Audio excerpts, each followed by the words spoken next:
Good afternoon, good evening, everyone. David Wilshaw here. I've been a member of the Geological Society of London since 1989, I think. Chartered geologist in 1992. Worked in the UK for many years before we emigrated to the United States in 2004, 2003 actually, 2003. Initially, we went to California. My wife got a job as a nurse over in California. We spent a year working there. I worked as an engineering geologist out there for a year.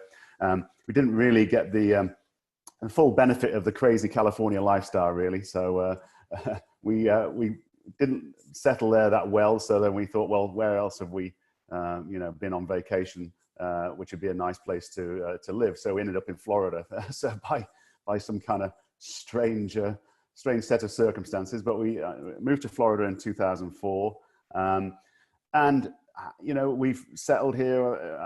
I'm a professional, a licensed professional geologist here in Florida. I got that license in 2006. I've practiced in the geotechnical field since I've always been a geotechnical kind of guy. I got an engineering geology background. I've got a master's degree in foundation engineering from Birmingham in '87. So I've always been in the engineering field, really. So working in geotechnical engineering for a variety of consultants. I became self-employed in 2012, set up my own business here in Florida, and specialized really in sinkholes, because sinkholes are part of and parcel of Florida life, I'm afraid, as you'll find out as we go through this. I'm just going to start the PowerPoint now, if it will let me. Unfortunately, it's blank. My screen is locked again. But so I am a consultant geologist specializing in the forensic examination of sinkholes. I also have a drilling company, which I own with a partner. And I'm also partners with two chaps from over there, Chris Mill and John Rigby Jones, in ground stiffness surveys. And that's a geophysical, geotechnical testing company that we kind of moved over from the UK to here last year. So I'm going to try and share the screen now. Hopefully this will work, and we'll see what happens. So I'm going to start the slideshow from the beginning. A very fine place to start. So as everybody can see that, I can't see you on my screen now because I've gone to just to the PowerPoint slide. But is everybody good with that? Can you all see it? Is anybody there? Not yet, no. I'm afraid. I think we cannot see. Oh. But sometimes it can take a minute for the presentation to appear. All right.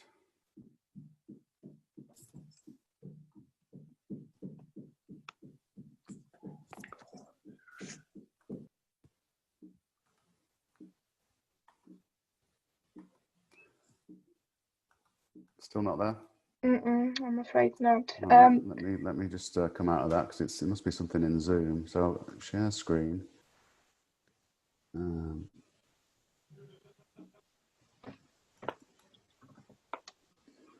Okay, it says I'm now sharing. So oh, now we can see the presentation. All right, that's better. I can see you as well. I didn't have the sidebar didn't come up that time. So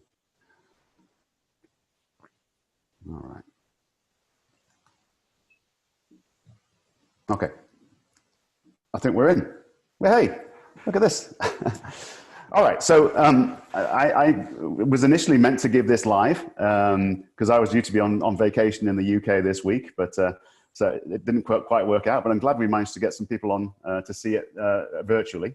And so I'm going to talk about the engineering geology of Florida, but it's probably more general than that. There's, I'm going to go through some of the geologic history of Florida. Just to try and put in context, why we end up with all the sinkholes we do and everything else that goes on with our geology here. So to put that into a sort of an introductory slide, we'll talk about the geologic history. I'm going to talk about where Florida sat in Pangaea. I'm going to talk about how we ended up with a 3-mile thickness of limestone under the state of Florida. So it's a ridiculous accumulation of carbonates that we have here, and it has benefits and it has downfalls, as you'll imagine, with the sinkholes we get.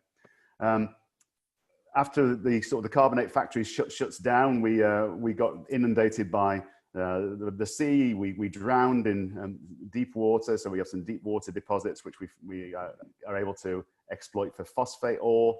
And then we became part of the United States. We were an island for many millions of years, but then we were flooded with sand from the mainland, and then we have our thick deposits of sand that rest over the clays and the limestone below. And then the last few thousand years, when we went through several sea level changes as a consequence of changes in climate over the last ice age. So what that left us with was our limestone bedrock, and bedrock is a very grand term for our near surface limestone. I think it's when I did engineering geology at undergraduate level, I remember Steve Francis taught me, and he said, an engineering geologist needs to know the difference between a soil and a rock. And if it's a soil, you can dig a spade into it. If it's a rock, you can't. So our limestone, our near surface limestone, is referred to here in Florida as an intermediate geomaterial. So it's neither a rock nor a soil. It has kind of elements of both. Swiss cheese in terms of its dissolution, lots of first magnitude springs, caverns you can scuba dive through and all that good stuff. Lots of sinkholes, and then we have one of the best aquifers in the world, the Floridan aquifer. I'll talk a little bit about that as a consequence of that combination of karstification and near surface limestone voids. We have above the limestone we have marine clays, which include phosphate deposits. I'll talk a little bit about that.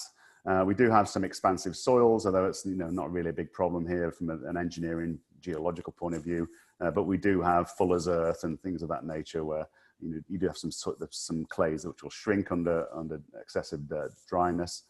The detritus from the north is I'm not really being rude to the people from New York, but we do have people that move down to Florida from the north. But we also have lots of sands and silty sands and clay sands, and what is colloquially known here in Florida as ball field dirt, because if you've ever seen a baseball pitch, that red silty sand material, that's what we got a lot of that here.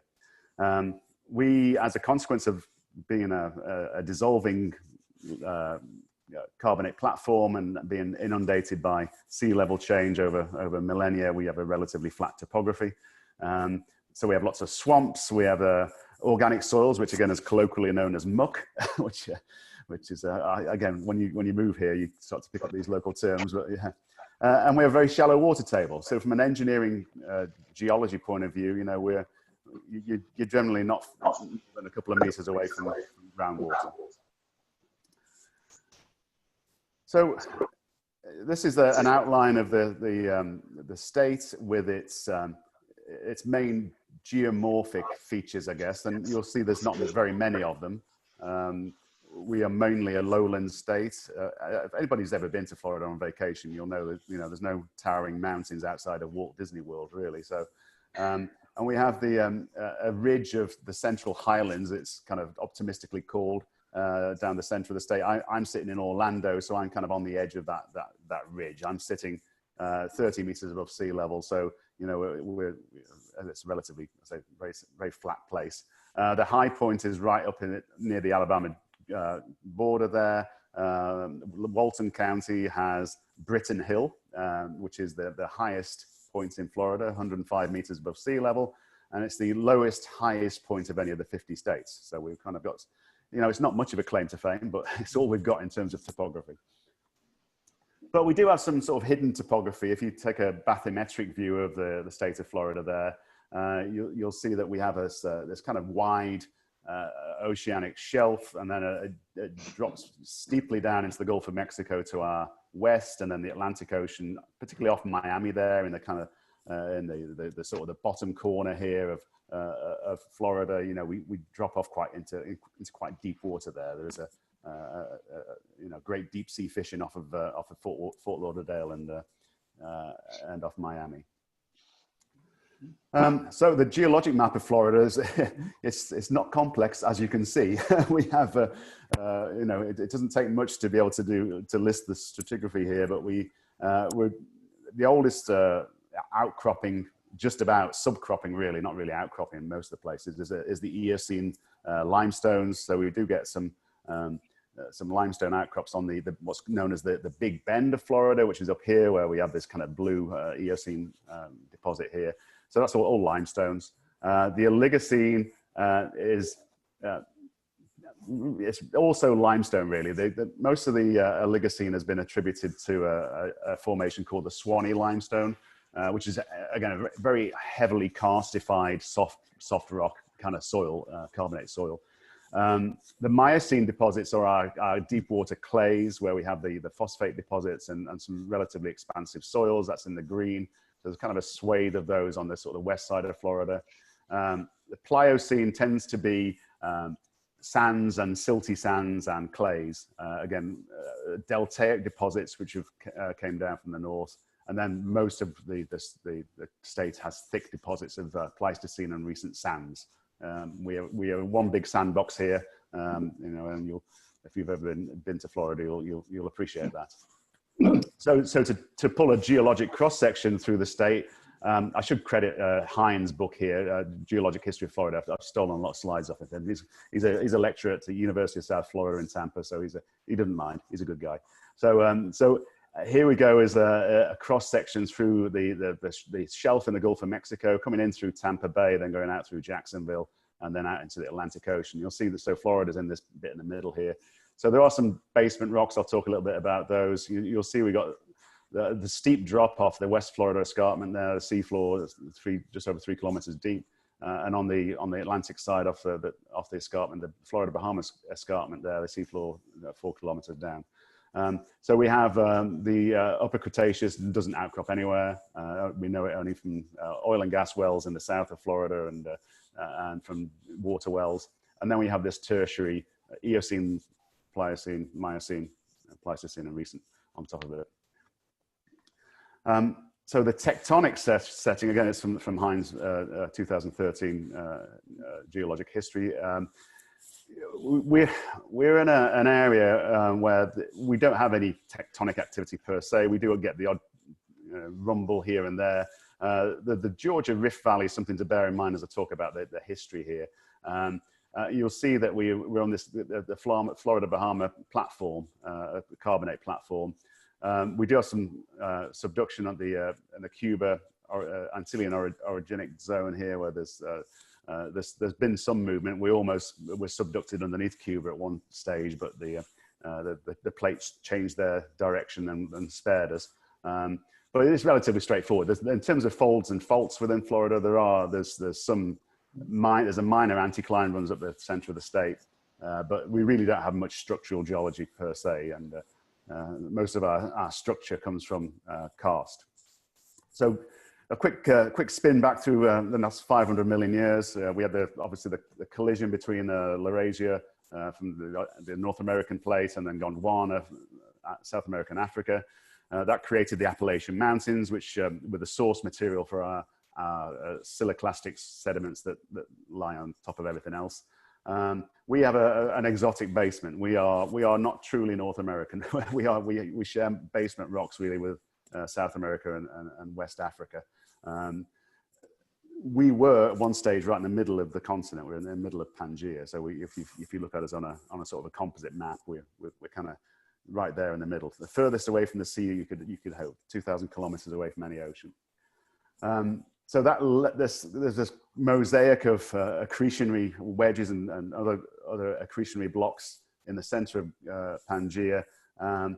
And we were on one of those accretionary blocks, the Florida Bahama block and the Yucatan block next to us, and the Swanee Basin block to the north.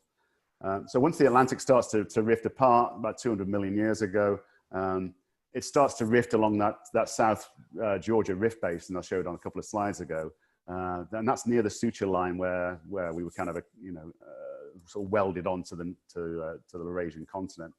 But that, again, we were spared by that. That rift basin was abandoned. It stopped rifting, and the Atlantic basin started to rift away, and then we have the Atlantic Ocean forming. So it left us kind of stranded. We were kind of stranded as tourists here. It's kind of apt these days, but there we go. So we were left attached to Laurasia. So how do we know this? Well, we don't have a lot of deep boreholes. I mean, really, for a state of the size we are, it's kind of this, you know, it's in terms of area, we're probably the, you know, England and Wales-ish kind of area. We've got 150 deep boreholes here and in the Bahamas, the deepest of which is a 3 well in Florida, deep in the Bahamas. We can pick up, you know, the Swanee Basin block material is the Osceola granite, it's called here. It's the Koya granite from Northwest Africa, so it kind of matches that one. And then there are some sedimentary rocks above the Osceola granite called the Swanee Basin Formation, which is equivalent to the Beauvais Basin in Africa. So that's our deep basin. And again, I stole this from Hein, poor chap. So that's our kind of similar rock formations there. We got the, you know, we got the here are the granites, and then these are the sediments lying on top of it. So, you know, that's our claim to fame. We're exotic. But why do I tell you all about plate tectonics? It's got nothing to do with sinkholes, has it? But it really has, because we had tectonic subsidence of our plate. Technical, to be honest. I'm sorry. Am I gone too far? Am I gone too technical? I'm sorry about that, but you know, I think it just puts everything into context with you know, how we get all the limestone we get here in Florida. So we got tectonic subsidence, where the crust is thin and stretched by the rift margin. It allows the crust to deflect under the lithostatic load from the carbonates which have been deposited afterwards. So that explains why we have the 3 miles of limestone, because limestones form in shallow seas, as you know, less than 30 meters of water depth. So you need photosynthesis, you need light, you need clean water. But we hit that sweet spot in the late Jurassic, early Cretaceous, where we're getting lots and lots of limestone accumulation, lots of carbonate accumulation. We get ongoing continental rifting and rising sea levels, so we get some movement in the sea levels. So it hits that real sweet spot about 140 million years ago, and we get really thick accumulation of carbonates. So I mean, today's environment would be the Bahamas Bank. You know, as you see here, this is the Bahamas, Nassau's here, and the Grand Bahama. So I mean, that's kind of what's going on there, but without the rifting going on anymore. But we still have that kind of Bahamas Bank deposits being laid down there. So we left as this platform of carbonates, and we have that Georgia Seaway, or that Swanee Channel, sometimes called, where the rifting stopped, but we were left with a channel. So that's kind of important to why we get this clean water that we do, and allowing all these carbonates to accumulate. So all the muddy water coming off North America, where the Appalachians were eroding, was coming through into the channel, being swept away. So we got nice clean water. So clear, warm water, lots of photosynthesis, lots of plankton and coral able to accumulate. So we have 3 miles of limestone. Once we get down 1,000 feet or so, we're kind of in brackish and saltwater conditions, but we do have a very productive aquifer, one of the best in the world, really, in terms of its the cleanliness of the water and the ability to pump lots of it.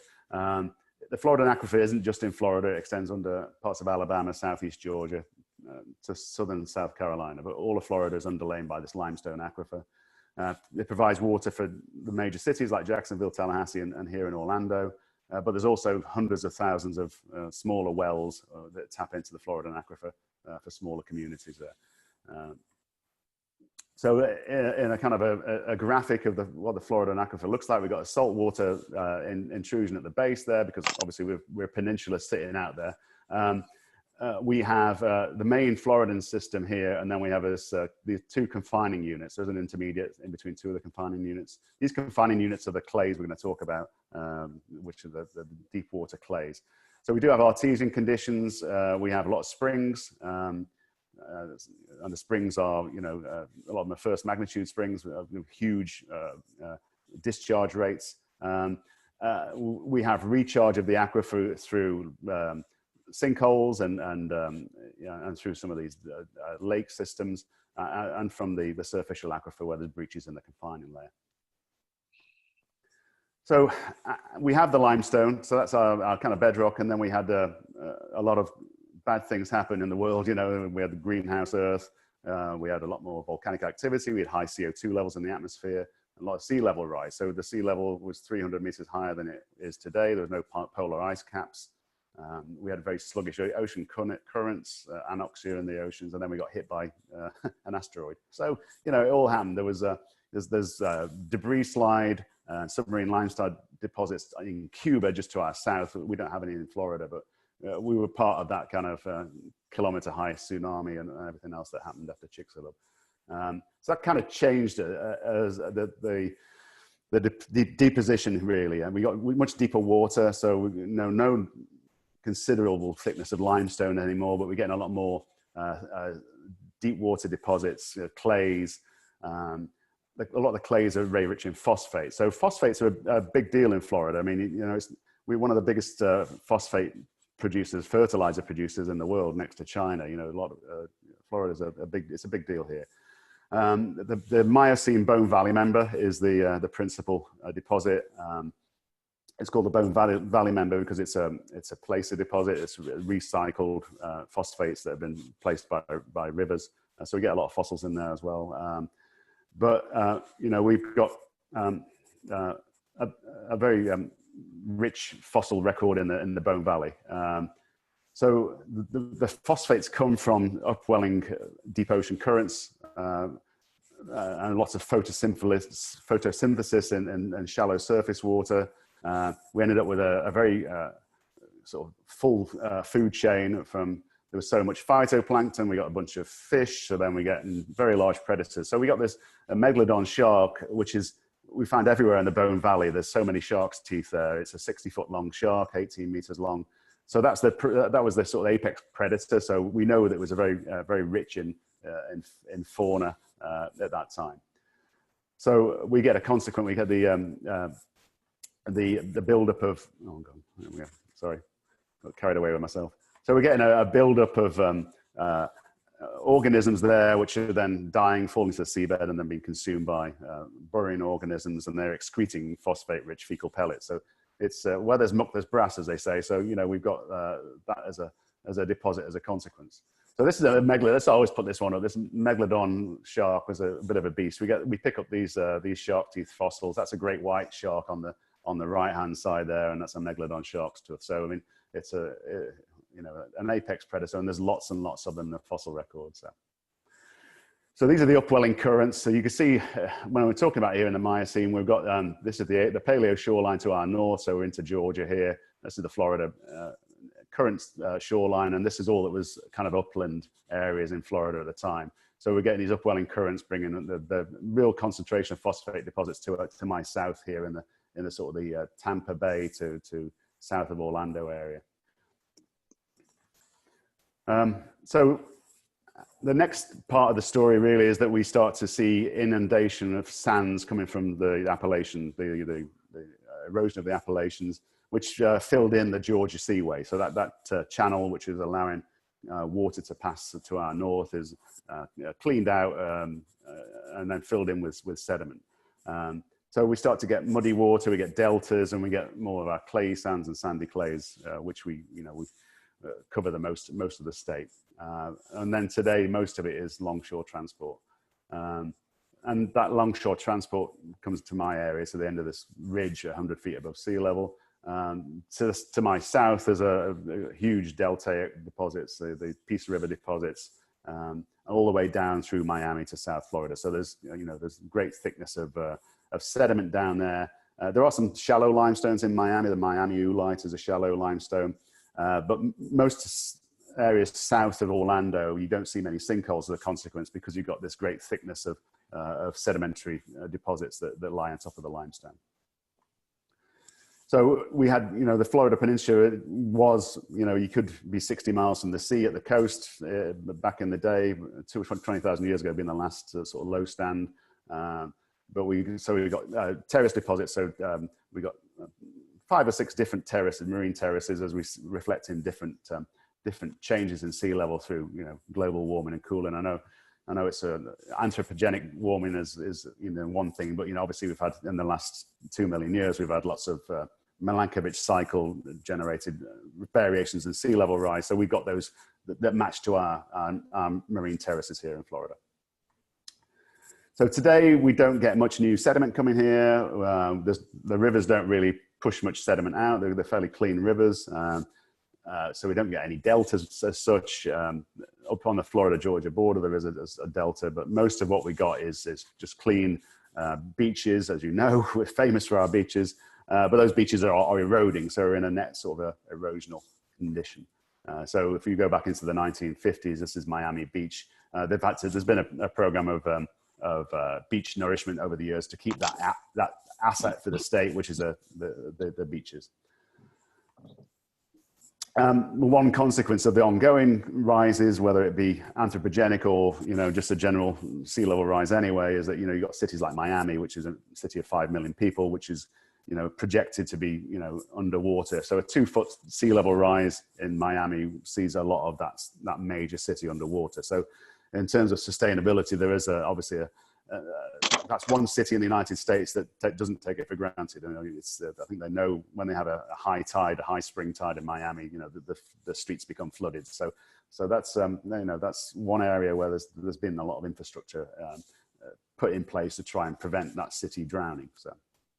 So let's go on to the exciting bit, the sinkholes. So we call it dissolution tectonics. I mean, that's as close as tectonics we get. So this picture here is a shopping center next to Legoland, Florida, where I was the first on scene for this one. It was basically the lady in the shop over here parked a car to go to work, and then this opened up right behind her. So it was kind of lucky not to be anybody hurt with this one, but this is a significant sinkhole event which just happened out of the blue. So that was one of the bigger ones I've found. But I mean, not as common as you think, but every time we get one, we get some fantastic photographs we can use in slideshows.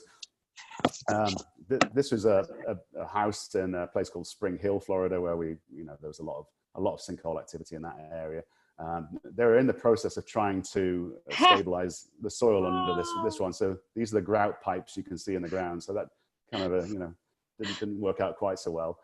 This house has actually already been treated with underpins. So the actual house itself is on pin piles, but unfortunately the driveway wasn't. So the Dodge Durango and the drive there ended up in the bottom of it. So I mean, they do make great slides. That's the one near Legoland's just here. So this is what happened here is we had the sinkhole opened up, and then we had a translational slide. The entire parking lot slid down towards the hole. So the whole of this parking lot area was damaged as a consequence. This is one I've worked on in a place called Winter Park, Florida, where this is the edge of the swimming pool here. So you got, again, it was a very close call. The swimming pool didn't really help matters because that cracked and started to leak into the sinkhole, and that kind of accelerated things a little bit. This is just down the road from me. It's about 4 miles from my house. It's a Summer Bay Resort in Kissimmee, which is a big tourist area.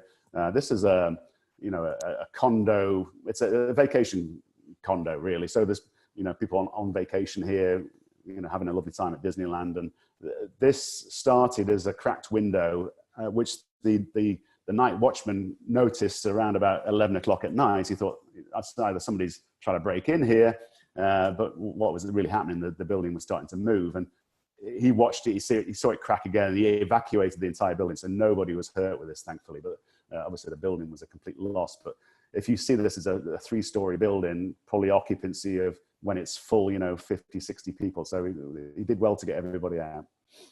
This is a Toyota Corolla down there. So that was taken just after it happened, and then the Toyota Corolla was never found again. It just disappeared. So it's down somewhere in the Floridan aquifer with a full tank of petrol, and it's so that was again just an apartment complex. There's a guest spot, so if you parked in the guest spot, you would have kept your car. But there we go.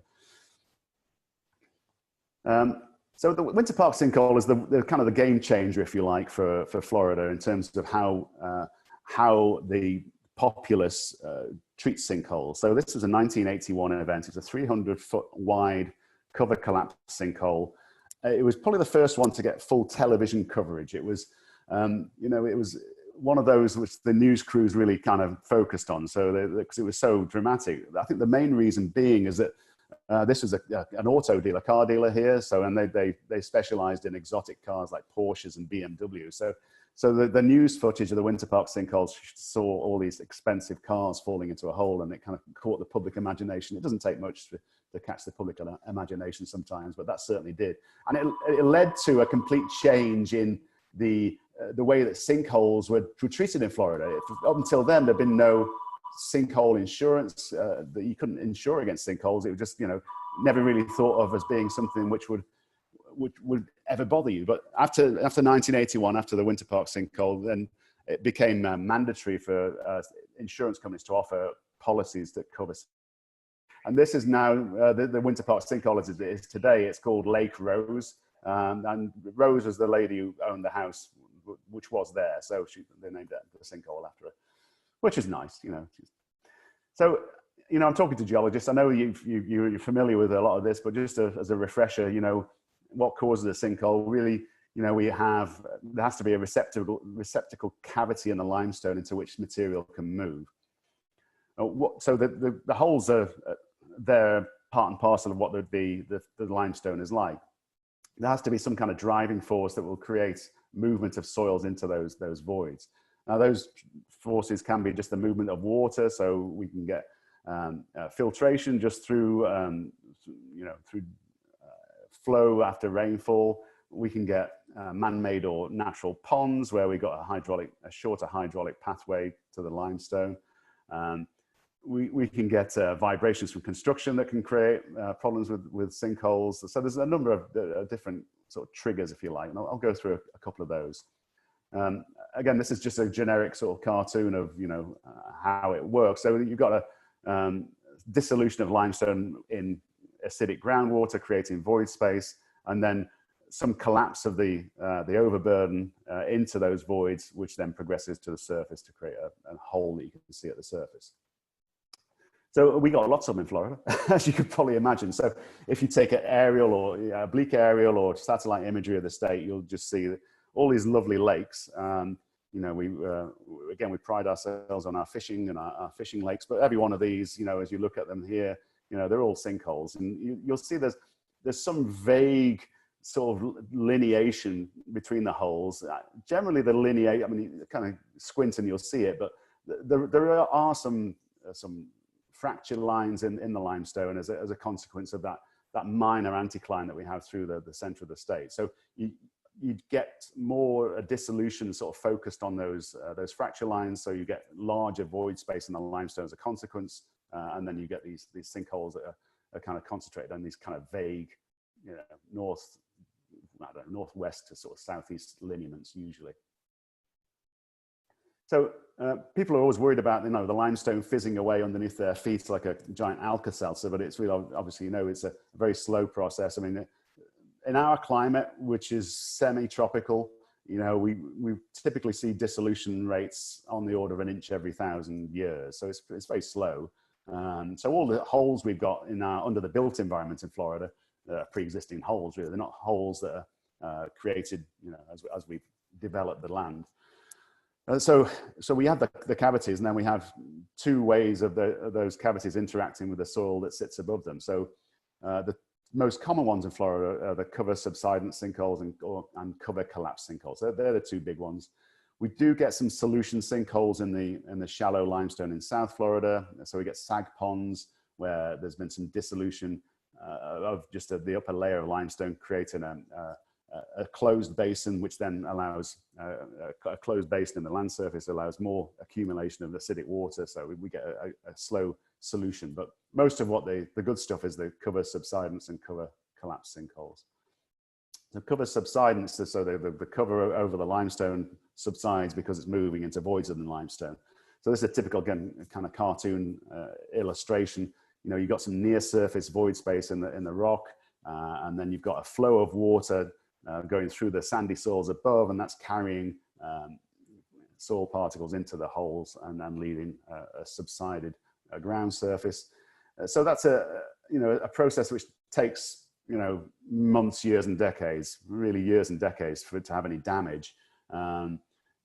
We have a lot where we don't have the clay, the Miocene clay present, or some seeing clayey sands present, then we do have situations where the sand sits directly on top of the rock. So we can certainly get, you know, a movement on a sort of a monthly, annually, decade sort of length of soil into the rock, leading to loss of material at the surface. It creates damage to buildings, but it's slow damage, and it's stuff which, you know, you'll notice over years. But the only way to really stop it is to fill in the void in the limestone with grout and then stabilize the soils above it. So the downward movement of groundwater is the key here. You know, we get probably, you know, 5 feet, 1.5 meters of rain each summer in our rainy season. So we get daily thunderstorms, and we get hurricanes where the hurricane will sit over us for 3 or 4 days, and it'll, you know, drop a foot of rain. So that saturates the sandy soils, and then you've got a gradient to flow down into the limestone and carrying the soil particles with it. So the typical types of damage we see are, you know, just stair-step cracks in masonry. We might get some of the what we call the drywall here. The sort of the interior finish may start to tear if we're starting to get racking of doors, like in that doorway there. So it's not something you need to necessarily evacuate the people out of the house for, but, you know, it needs to be arrested to if you're going to keep the building. The ones that get on the news, really, the cover collapse sinkholes. These are the ones where you've got mostly a clay overburden. It can be clay, it can be clayey sand, it depends. But if it really is generally a clay issue, so again, a pre-existing hole in the limestone, migration of that void in the limestone up through the overburden, the clay having sufficient tensile strength to span across the void for as long as it possibly can until it fails. That can have some triggers. We can have triggers through storm events or vibration and things of that nature. But, you know, they can happen very quickly. So these are the ones where we do worry about, you know, the welfare of the people in the vicinity. You know, and I'm usually pretty hot on the heels of the news crew sometimes. But rainfall, I've noticed since I've been working mainly on sinkholes, is we do have sinkhole seasons here. And we're in sinkhole season at the moment, where we have, you know, relatively dry winter period. So the groundwater level is subsiding, so you get an increase in effective stress in the soils. So we do get cover collapses at this time of year, and then the other season is at the end of the rainy season, the end of the hurricane season, where you've got saturation of the ground. So you've got again 2 variations in effective stress caused by variations in groundwater level.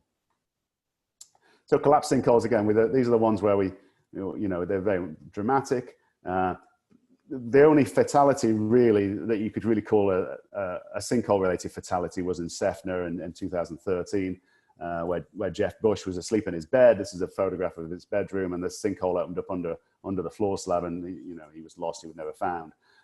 So this is a very thin floor slab. It was only a 4-inch slab, and the reinforcement was fairly, you know, rudimentary. So, you know, it didn't really offer a lot of protection for him.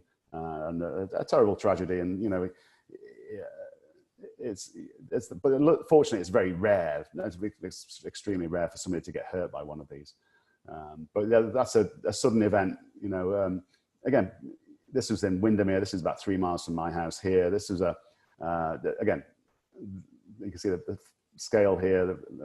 For people for scale, it just happened overnight virtually. You can see it's still moving on here. This is one that I went to in Apopka, which is it's to the north of me. Now, this is after Hurricane Irma. So this is one where, you know, we're at the end of the rainy season. We got saturated ground. We got increased flow into the voids, breaching through the clay cover and leading to a sort of a piping erosion and sudden collapse. The house, again, everybody got out safely. The house stood up pretty well, considering, you know, this is obviously the back of the house. You know, all the floor slab's gone underneath here now. You know, but from the front of the house, you wouldn't know there's any damage. So it was again a sudden event, but it was thankfully they heard the creaking and groaning and able to get out of the house quickly. So how do we address that in civil engineering design? You know, we've got the potential for buildings to be damaged over time. We've also got the potential for sudden collapse, which could endanger, you know, not only buildings, but, you know, human life.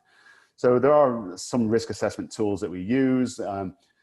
It's really based upon, you know, where's the greater thickness of soils over the limestone.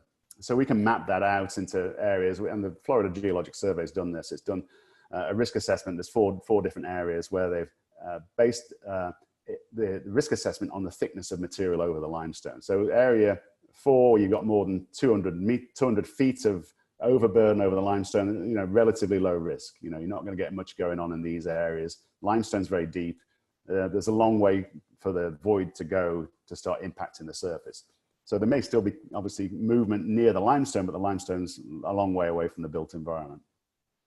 Similarly, we've got these areas where there's very little cover over the limestone. Again, the solution sinkholes, nothing too dramatic here, because basically the rock's right there at the surface, a little bit of soil over the top of it, but you know, not much. So again, down in South Florida, Miami, Naples, and the south, they're very, very rare to see anything going on there.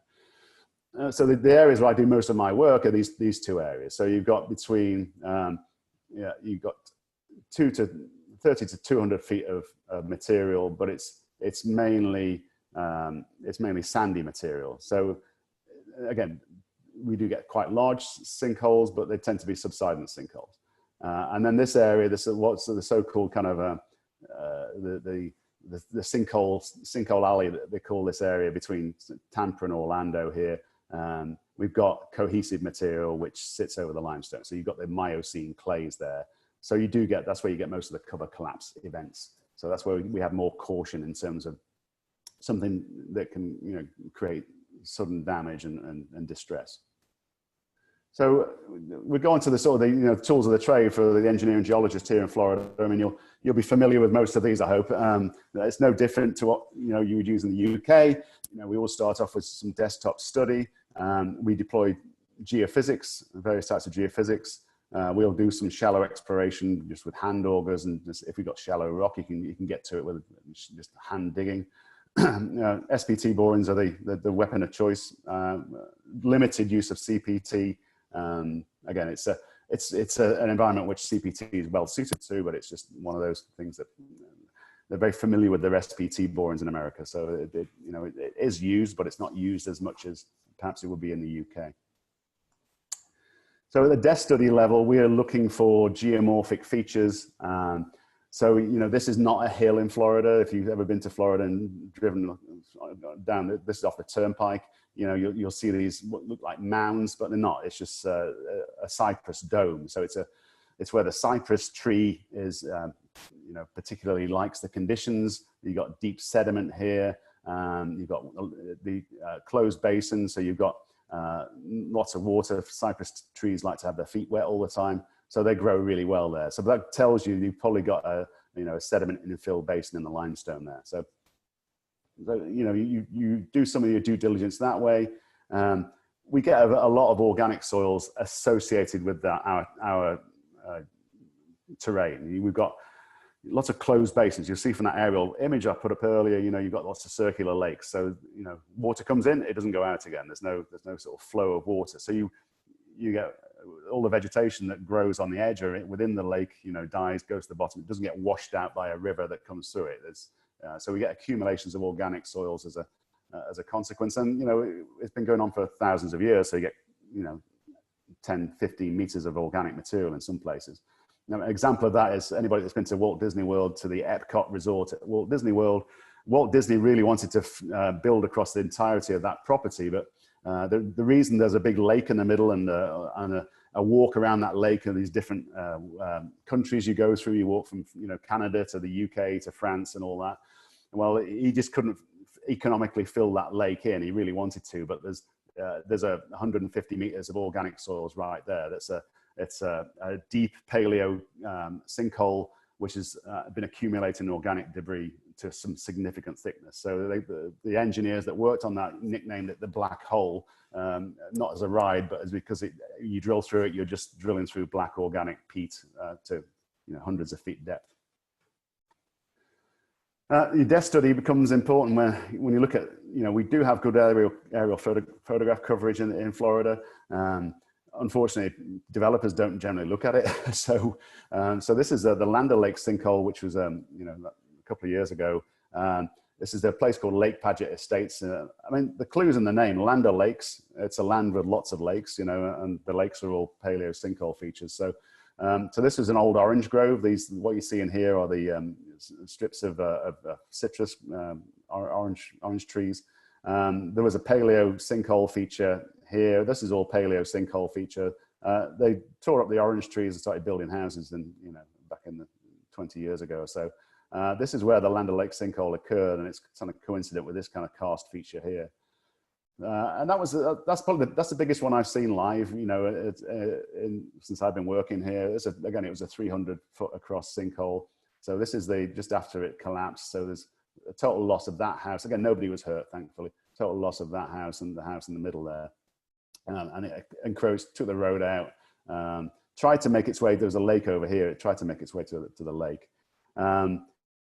You know, you got in there, so all the are in there. So this is what they did to try and stop it polluting all the lakes nearby. Is they build a berm around that the original sinkhole. So this is a crushed limestone berm just to keep the polluted water in place, and that's how it stands now. So so that was a you know, pretty big one. So in terms of geophysical techniques, ground penetrating radar is the go-to. You know, everybody uses this for sinkhole assessment and for a lot of other things in Florida. You know, we got nice sandy soils. Most of the time we can see, you know, 10, 15 meters with radar in some good conditions. If we do get wet clays, we do tend to lose that signal penetration, too much attenuation of the signal. But it's good for, even if we got clays there, you know, the clays can be disrupted by, you know, strain as they move towards a hole in the limestone, or a hole which is migrating up from the limestone. So it's a good, you know, we grid out, and we'll look for features like this. So, you know, we've got a depression. So you're getting a strong reflector here, and you're getting this kind of slot or irregular depression where there's more sandy sediment infilling. And that can often be because there's been some down warping or strain towards a feature in the limestone, which we can't see on the radar, but we can infer that. So we can, you know, we'd focus our direct investigation onto some of these features here and see what's going on. Electrical resistivity imaging's not as common as radar, but it's still, you know, it's a good alternative where you really can't see much with the radar. You know, if you want to see through a clay layer, and you're looking for these, again, these more conductive zones in the limestone. So again, this is the feature here where we've got, you know, basically a difference in resistivity, conductivity. Seismic techniques and multi-channel analysis of surface waves is used to some extent. Again, this is you're just looking for changes in shear wave velocity along a line of geophones using a sledgehammer as a source. So, you know, again, it's a good tool for running long profiles and seeing where there's any anomalous areas to focus your drilling on. And latterly, I've been using the advanced continuous surface wave, which is another seismic technique, using a vibratory source rather than a sledgehammer. And again, this is stiffness profiling on a house where this side of the house you couldn't get to with a drilling rig, so it's a good technique. And we got a lower stiffness zone on this side of the house compared to the far side of the house where it's much stiffer ground. And again, we're imaging down to 12 meters with the ACSW system. So yeah, I've been using that a lot for residential sinkhole assessments just lately. So this is one of my drill rigs. We don't use cable percussion drilling here. Some parts of the United States they'll use it, but we are really, you know, mud rotary drilling. That's our gig. The rigs I've got are limited access rigs, so they are designed for going in people's backyards and drilling next to a house. So you know, they're good for 100 to 200 feet. You know, I think, you know, they kind of run out of capacity to turn the drill stem at 200 feet. So relatively, again, because they're sort of miniaturized units. For deeper geotechnical drilling, you know, we just use a truck-mounted rotary drill. It's a manual hammer generally used. It's this is the chap here. This is Sean. He's holding the hammer here, and it's a slide hammer. Used a rope and a capstan to lift it and drop it at 30 inches for the SPT test. So we can get into some pretty tight spots. You know, here's a fence here and an air conditioning unit. This rig of mine will go through, you know, just a 28-inch gap to get to a backyard. So again, it won't drill. This is the mini rig I've got will only drill kind of 70, 80 feet. But it's, you know, it's a good tool if you can't get a regular rig in the back of the house. Can be risky. This is one of one.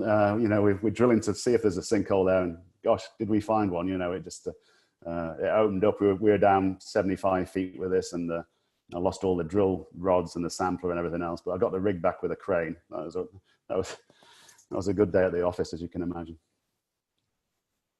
So what we're looking for with SPT borings, really, we're looking for that that instability above the limestone. So here we have a, you know, limestone rock bedrock here. So it's like 22 feet down. So, you know, we're doing SPTs here, and these are all weight of rod, weight of hammer. These are all weight of rod events. So you're going from 13.5 feet to 22 feet, and with no resistance in a sand.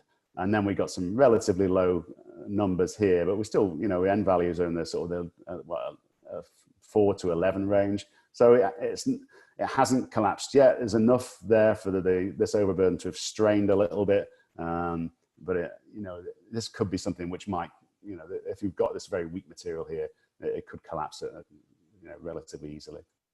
And then with CPT, we've got here, you know, tip resistance and friction coming down. We've got some low resistance materials here. I'm not sure if you can see this on your screens here, but on this slide, this is pore pressure here. So we've got high pore pressures here, and then the pore pressure drops off as we go into a zone where we've got void space. It's drained. So we've got negative pore pressures down here. It's not through suction. It's because it's a void. We've pushed it into an empty void with less than hydrostatic pore pressures in it. So we deal, you know, there's active sinkholes. There's sinkholes that, you know, are causing damage, but we've got a lot of paleo sinkholes here. This is one of the largest ones we've got here in Orlando on Interstate 4, which has been widened over this sinkhole. So this is a scale. So this is at 300 feet. So it's 100 meters here to find the throat of the void and the rock. But this is all material which is accumulated. It's very soft material. It has continued to strain. So it's been strain softened through movement into the void in the limestone, which is down here somewhere. But this is you know, getting on for 200 or 300 feet across it. They did build the road over the top of it. They grouted the throat of the hole in the limestone to stop any further movement, and then they surcharged with a mountain of dirt on top of this to squash this very soft soil, and then the highway has now been built over the top of it. So that's kind of it. If the sinkholes, I just want to kind of finish off on phosphate mining as a, you know, I mentioned the phosphate deposit we've got here. It's a big part of the engineering geology of Florida is dealing with the residue from this strip mining for phosphates. You know, basically we have that Bone Valley member which contains the phosphate ore, and it's mined by drag lines. So these are just drag lines, and then the ore is processed, and then the material is thrown back into the phosphate mine. So you know, this is what the ore looks like. It comes out, this is a quarter, so it's you know, that's about a 10 pence piece, I guess. So it's comes out as placer deposits, but very concentrated in bands. So it's kind of easy for them to get out. To get the phosphate out of it for use in fertilizer, they add sulfuric acid, which gives a phosphoric acid, which then you can, you know, win the phosphate from that, and then a phosphogypsum byproduct, which is just, again, kept on the mine and stacked up. So these are, again, we don't really have mountains in Florida, but if you've ever driven through south of Orlando, you might have seen some of these that look like, you know, mountains, but they're phosphogypsum stacks. And it's just waste, it's waste material. So you'll have a settling compartment at the top here where they, after they've extracted the phosphoric acid and then won the phosphate, then you get the residue water, which then evaporates out, and we end up with a stack. So over time, you just build up the phosphogypsum stack. So that's all very well until you have a sinkhole that opens up underneath one of them. So this is a 2016 event. at Mosaics mine, Lakeland in Florida, again, some 50 miles south of me here.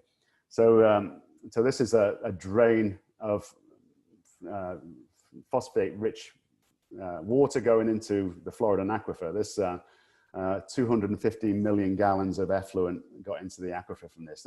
The problem with this phosphogypsum is radioactive, slightly radioactive, and it's obviously, it's an aggressive material. We got an acid going into a limestone aquifer. So, sinkholes can happen anywhere. When it happens underneath a gypsum stack at a phosphate mine, it's a big deal. They're still trying to fix it now. They grouted the hole in the limestone the best they could, but they're still trying to manage the effluent. So it's an ongoing repair.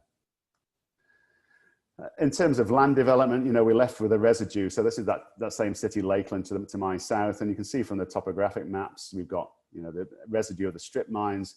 A lot of the phosphate deposits are in this Miocene clay. So they will use a jetting technique sometimes to jet the ore out of the clay. So you're left with these supersaturated clay residue tailings. So a lot of these old mines have these, what they call a slime. It's a very, very descriptive word for the mine tailings. So again, people want to try and build on this because land is land, they're not making any more of it. So, so it's very difficult to engineer these clay tailings, but it can be done. One of the first jobs I got when I was in Florida, there was this development here called Heritage Hills. This wasn't a phosphate mine. This was a sand mine, a sand quarry, if you like. The Cypress Head Formation is a Pleistocene. It's a well-graded sand, which we don't get very much of in Florida. It tends to be mainly fine sands with silt and clay. But this actually has some medium and coarse grain material. It's a bit of a novelty. So, so this is mined by Tarmac under Titan America, the US operation. Mine this sand for use as a coarse aggregate, as coarse as we can get in Florida. We don't have any gravel. If we get medium and coarse grain sand, we've got a concrete we can be proud of. So, but again, this is mined in the same way as a phosphate is. It's a hydraulic dredge. So they get rid of the clay and silt as a slurry. So we end up with this slime. So the way we engineered this was surcharging. We surcharged. We had time. We had a lot of sand because we were on an old sand mine. So this is what it looked like when it was a center state mine in '95. So here's the dredge line out here, hydraulically dredging away, pumping residue. The centrifuge out the coarser materials, and then get the clay and silt and fine sand residue gets back in the hole. But there's still active mining going on by Tarmac, Titan America to the south, but this is all now an active adult community.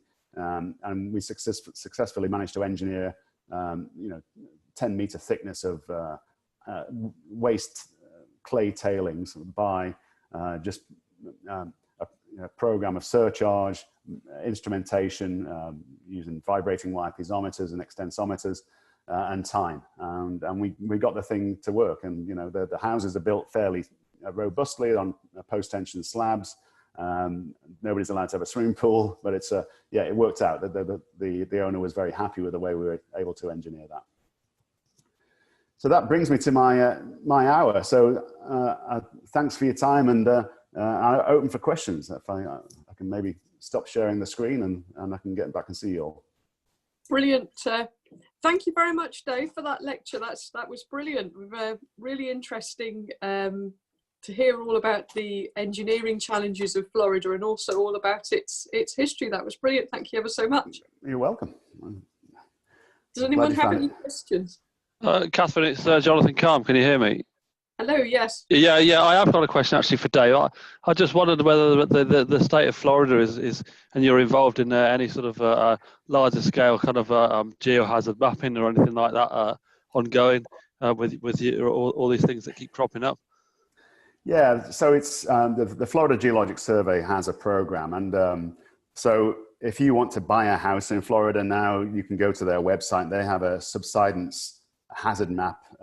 So they have a subsidence incident database, which they've cleaned up a lot. It used to, every sort of hole in the ground used to get reported to that. So, you know, if you have a collapsed drain on somebody's property, it'd end up on that database, and it looked like there's clusters of sinkholes everywhere. They've been through, and they've got some government funding. They've managed to clean that database up now. So you can, when you can look on that database, you can see what the event was, and with confidence that it was a geologic event, not just a collapsed drain or something like that.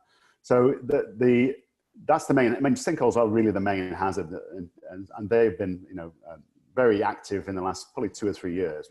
And it's taken until then for it to be taken kind of seriously in a way. You know, I think there was pressure from the insurance industry mainly, and I think a lot of their funding has been directed by the state because of the insurance industry. Sinkhole insurance became a really big deal at the end of the last recession.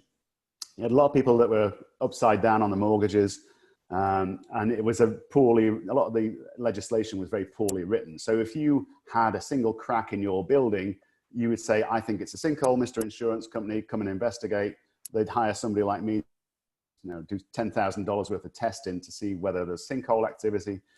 If you couldn't eliminate sinkhole activity, then, you know, they get paid out. So they get, you know, either $100,000 to grout the ground underneath the house on a house that's probably worth $120,000, you know, or they just get cut a check and they just wouldn't fix it. So it became a really big deal. Billions of dollars were spent on either sinkhole insurance claims or insurance repairs.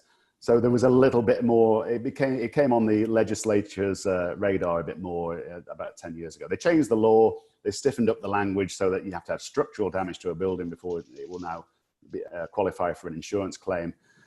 But it just got everybody's attention, particularly because people stopped writing insurance policies in Florida for a while after in 2004, we had a bunch of hurricanes, some really big hurricanes.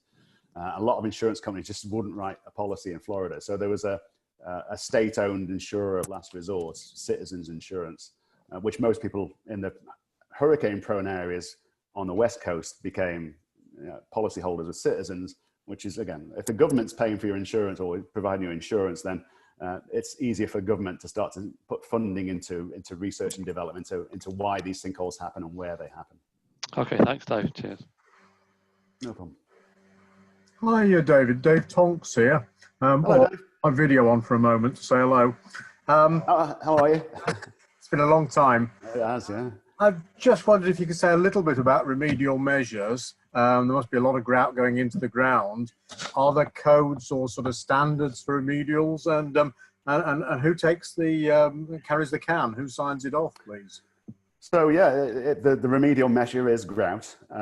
It's usually grout with a combination of other things. You know, most of our houses are fairly lightweight. You know, they're cinder block, single story. If it's a 2-story house, the second story is going to be timber frame. So they don't weigh very much, thin slabs. So you can't really use compaction grout effectively within, you know, 10 feet of the surface, 15 feet of the surface without kind of lifting the house off its footing. So compaction grout is used to fill in the holes in the limestone and to stiffen up the soil directly above the limestone. And then usually chemical grout, so a polyurethane, either a single polyurethane hardener or a expanding foam dual polymer technique will be used to stiffen up the bit between the foundation and where the compaction grout ceased to have its effect. We do use underpins as well sometimes. That's usually, we usually do that either preventatively before we start to grout. I did show a slide in there of a house that collapsed during grouting, because obviously you're changing the stresses under the house by adding the grout.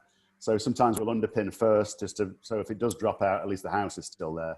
And sometimes we'll have other things going on. We got organic soils as well, because it's a paleo condition where the sinkhole was there first, then the organic soil was laid down, and then they came and built the house on it. So you'd have to underpin down through the bad soils to get some kind of support, and then fix the sinkhole. The engineer of record, a professional engineer, will sign off on the repair. It's risky, it tends to be expensive what we do to fix it. You know, we will spend easily $100,000 on fixing a sinkhole under a house. And when I first started working on it, I was just astounded by the numbers. But that's the only way that an engineer will sign off on it, is if you put tons of grout in there. You know, you might be pumping, you know, 10, 15 cement trucks of grout under a house just to make sure that nothing else can happen to it. Doesn't stop people getting sued. You know, there's still people out there that will say the repair didn't work, and insurance is expensive, Dave. What sort of warranties do people give? Is it like a 10-year or 15-year warranty? No, there's no. I mean, you'll get a warranty on an underpin pile just to warrant the steel, but no, yes. There'll just be an engineer saying that the sinkhole activity has been stabilized within a reasonable degree of professional certainty, and we did what everybody else in the industry does. No warranty is offered or implied in that, but it doesn't. It's still, you know, you're still in contract to fix it. So, you know, if it does continue to move, either you have the opportunity to go back and do a bit more if the insurance company still, you know, has a claim open, or it ends up in court. So, happy days. Right, I think we might have time for one last question. If anyone's got one last question. Yes, could I ask one, Catherine? Yep, go on. Nigel Morton, I'm just wondering, because of the vibration risk in the geology, was Cape Canaveral a suitable place to have rockets blasted off into space? Yeah, well, hopefully they'll go up in a straight line. So Cape Canaveral is obviously on the Atlantic coast. There's a long way to limestone there. We're very close to the drop off into across the trench at the edge there. So you've got to drill 150, 200 feet to find any limestones. And you've got lots and lots of very shelly sands there, lots of beach deposits, and very compact. So it's a good place to be. It's a long way from the limestone. So yeah, it's a stable platform. That's probably the best you're going to get. So. Thank you very much, David. No problem. That's great. Thank you very much, David. So I think all that remains to say is thank you very much from all of us here in the Northwest Regional Group. And yeah, we hope to see you on one of your trips to the UK. Yeah, we'll try and get back at some stage. Yeah. Thank you. Take care. Thanks, everyone.